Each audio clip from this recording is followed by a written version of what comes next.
Built on September 12, 2017, the St. Matthew's Prayer Path was constructed by the community for the community. The hundreds of rocks that make up the labyrinth and outer ring were donated by the residents of Windham and the surrounding towns.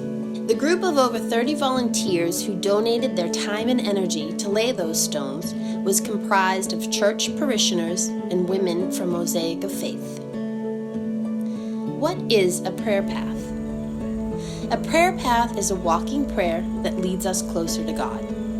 Although they began appearing in Catholic cathedrals as early as the 12th century, the oldest surviving prayer path is from the 13th century. Located in the Cathedral of Chartreuse in France, it was used by the early Christians who were unable to make the actual pilgrimage to Jerusalem.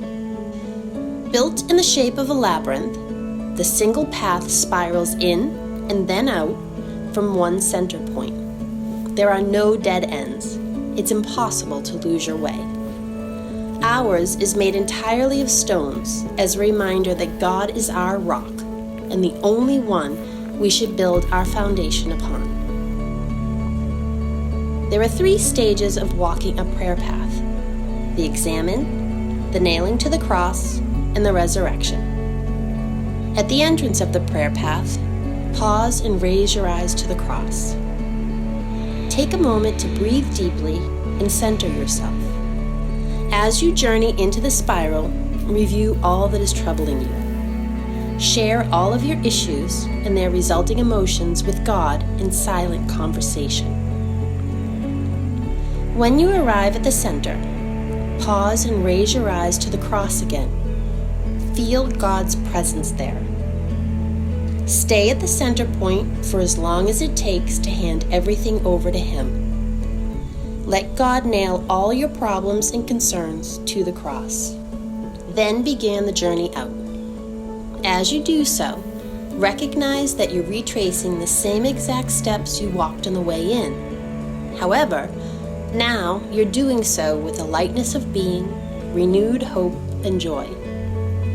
Like Christ's cross redeemed the world, in walking the prayer path, you have allowed God to redeem you. Before exiting the prayer path, turn and face the cross one last time. Express your gratitude for all that God has done and continues to do for you. Despite these suggestions, as long as you're using your time in the prayer path to talk and be with God, there is no right or wrong way to walk it. However, there are some general guidelines and rules of etiquette to follow. There should always be reverent silence in and around the prayer path. If there are others in the path, allow the person ahead of you to get 2 or 3 turns in before you begin. Travel at your own pace.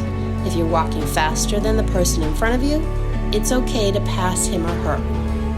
If you're walking slower than the person behind you, simply step to the side and let him or her pass you.